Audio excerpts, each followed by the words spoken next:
Good morning. Okay. Thank you. So it's my pleasure to be here this morning with you. I'm going to be interviewing Malcolm Johnson, who is the Deputy Secretary General of the ITU, recently re-elected to that position for his second term in November of last year.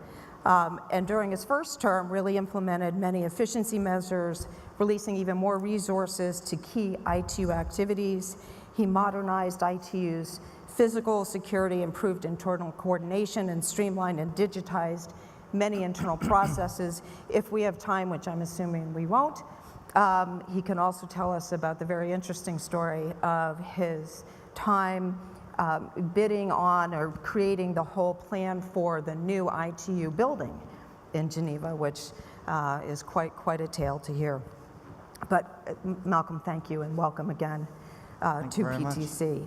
I think where we'd like to start is to talk about the recent plenipotentiary in Dubai in last November, which is also when you were reelected to your position. But if you can help us understand kind of some of the key issue areas that were kind of gating for those discussions and where you see those today and kind of going forward, like the digital divide and some of the issues that were particularly sticky during that plenipot.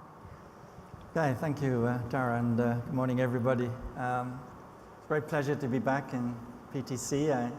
I was here 2 years ago and enjoyed your interview at that time, so it's nice to be back again, and it's wonderful to see this event going from strength to strength. 41 years, it's incredible. It is. So yes, we had our ITU Plenipotentiary Conference in Dubai in November. That's the highest level conference in ITU. Happens every 4 years, and it sets down the path that the organization will take for the coming 4 years. So it agrees the strategic plan, the financial plan to support that, and then a number of resolutions that really enforce some of the key areas of work for ITU. So, of course, as you know, ITU is the lead UN agency for ICTs.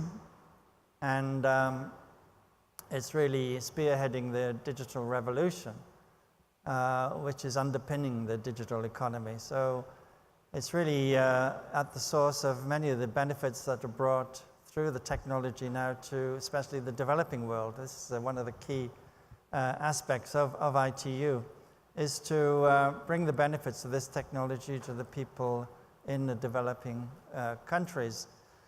And that conference marked the occasion when the statistics showed that for the first time, over half the world's population is now using the internet. But the remaining, half, around 3.9 billion people, unconnected, mostly in the developing world, mostly in the remote, rural, isolated communities. So a lot of the discussion was how to bring connectivity to those people, and that's the mission of ITU, is to connect the world.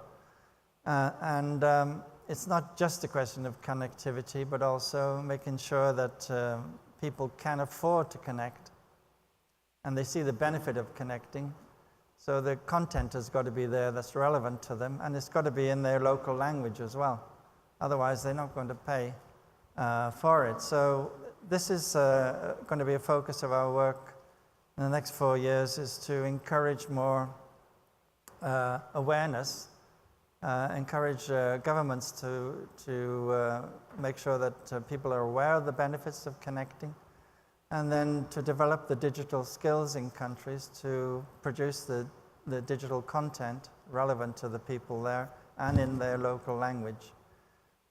So that was a main topic of discussion, and of course the question of bringing together the internet community and the telecom community, the discussion that was just happened in the previous session about OTTs, and tension between OTTs and operators. So ITU will be organizing a World Telecom Policy Forum in 2021 to address that specific issue.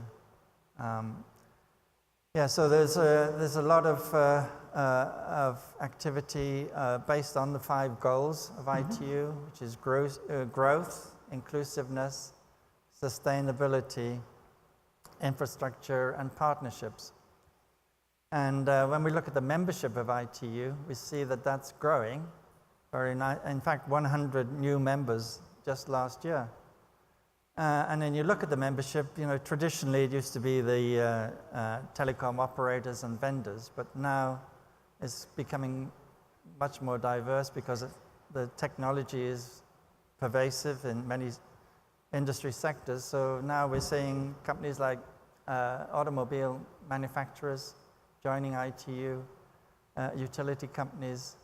So the membership is growing, and the need for us to reach out to these other sectors is growing, and also working with many other international organizations is also there. So collaboration is a key word. Yeah, and that's one of, you've led right into my next question, because so many of the applications, of course, are in other areas that have not resided traditionally within the skill set of the ITU. So you're talking about e-health and education and mobility. And so how are you working with other organizations who may have that expertise that we need to bridge the divide in order to be really effective in delivering those applications? Yes, well, reaching out to these other players, international organizations, other industry sectors, is quite a challenge, because,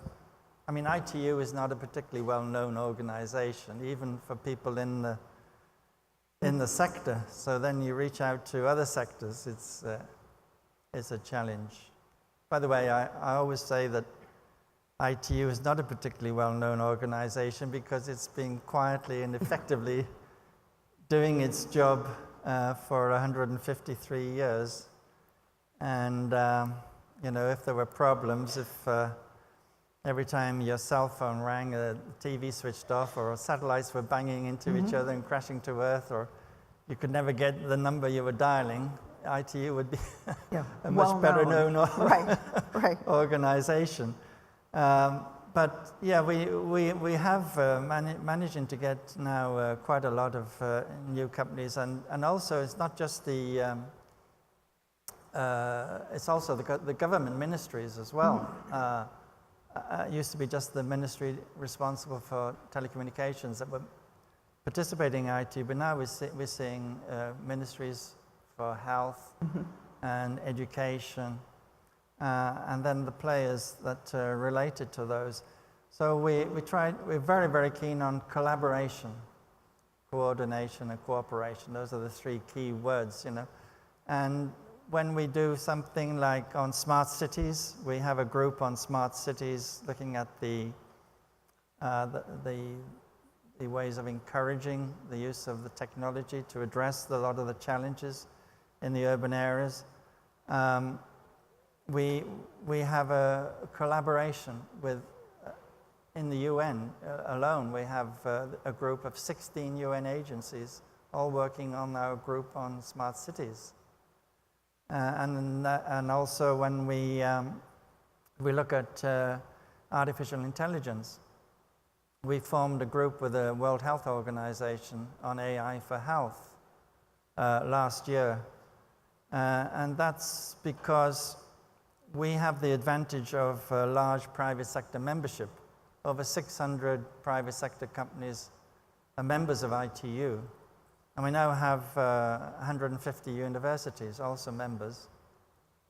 And at the Plenipotentiary Conference, it was also agreed to create a new category of membership for SMEs and startups.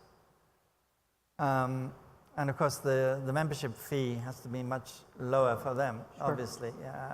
And so that's, it'll be similar to what we charge for universities. It's not finally decided, but for universities in developing countries, they pay roughly $2,000 a year to participate in the whole of ITU's work, not just the one sector, but all three sectors.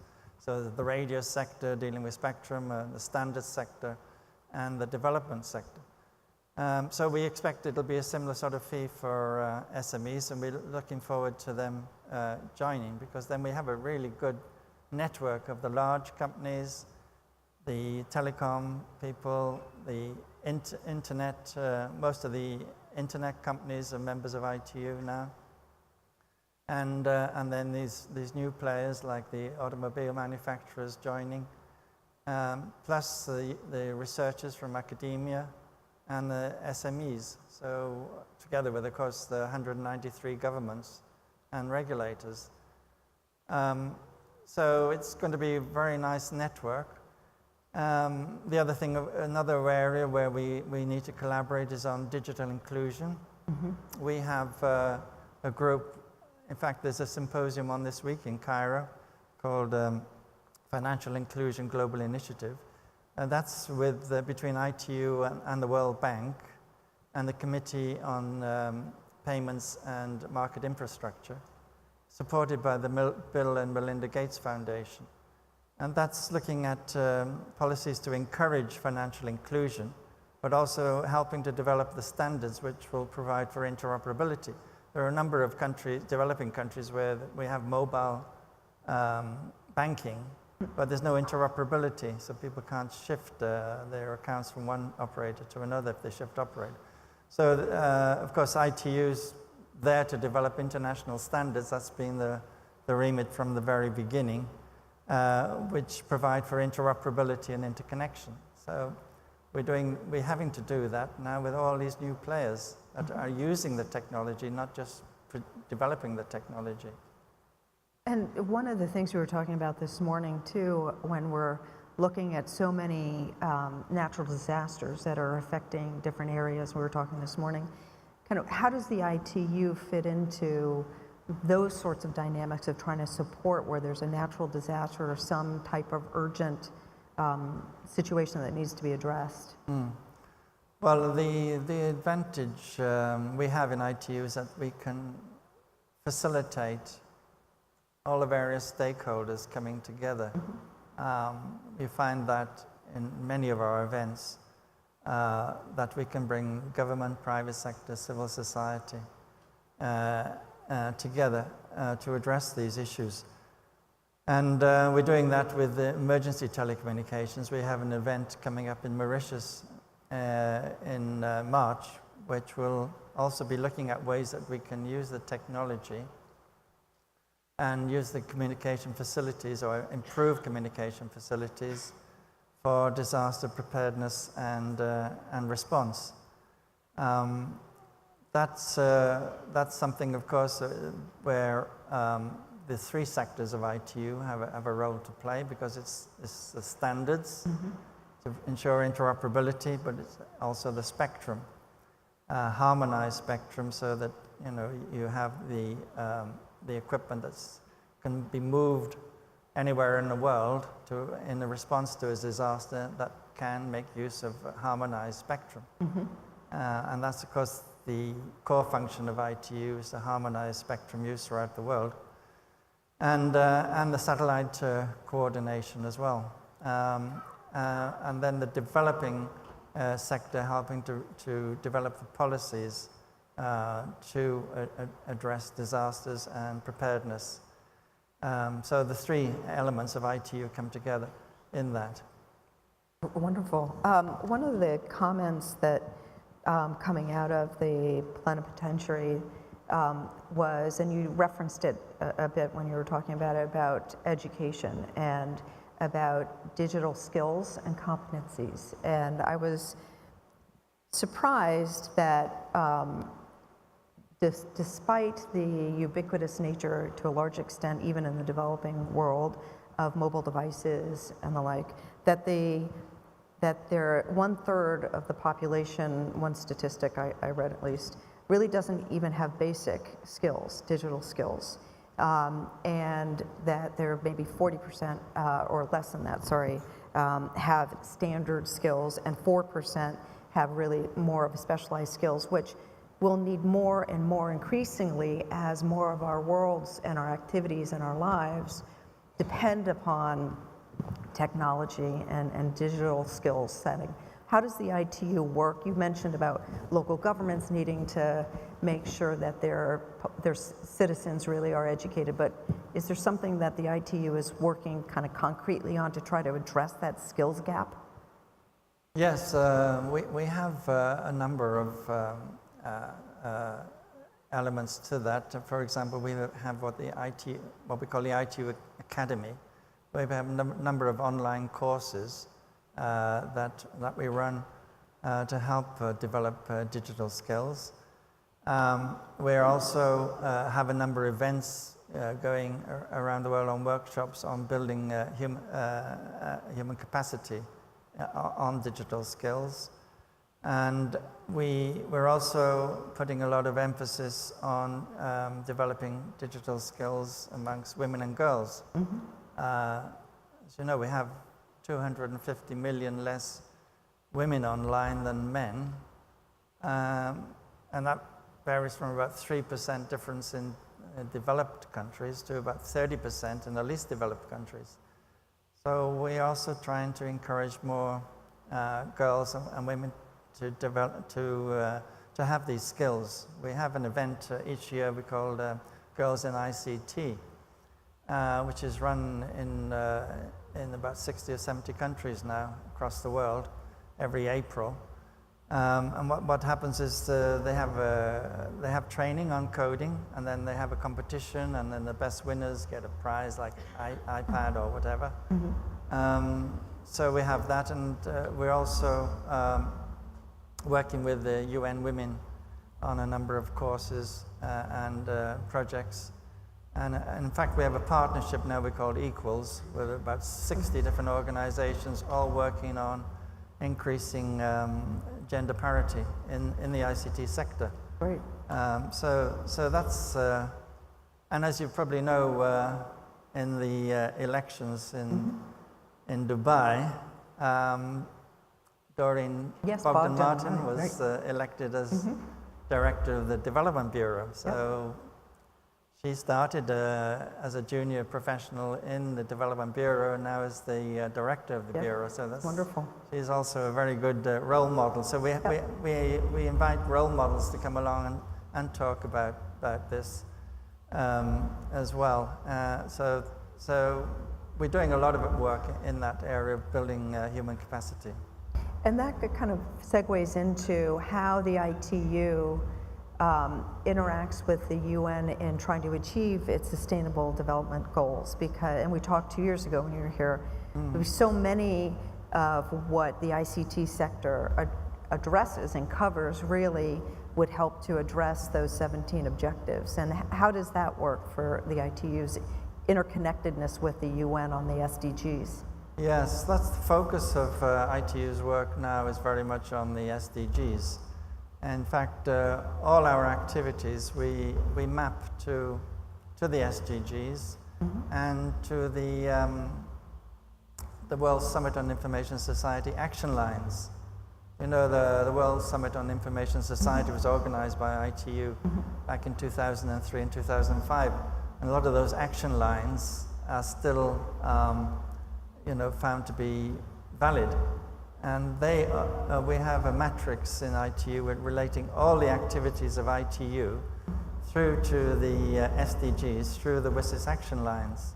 So you can see that whatever it is, whether it's standard, spectrum, or development work, it all relates to the SDGs. And if you look at all 17, you can see that none of them can be implemented without this technology.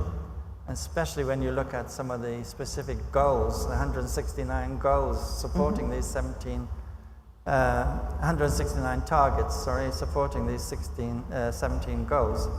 If you look at them, you can see that ICT's got a major role to play in all of those. So clearly ITU, as the lead agency for ICTs in the UN, also has a significant role to play in the achievement of the SDGs. Which are very challenging, of course, in many aspects. Absolutely, and trying to achieve them really relies on the whole ICT industry. Yes. So I guess one parting, and they've told me that I absolutely have to stick to the clock that's ticking here.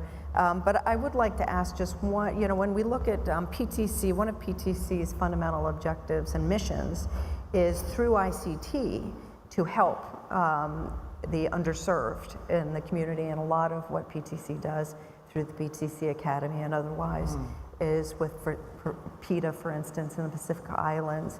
How do you see organizations such as the PTCs of the world really being able to partner with the ITU in achieving those very mutual and joint objectives? Yes, something that I mentioned is collaboration is the key to all this, because there's so many organizations all with the same goal of bringing this technology to the benefit of the world's citizens. And it's very important that we concentrate on bringing our own specific competencies to the table so that we don't duplicate our efforts and pool our resources.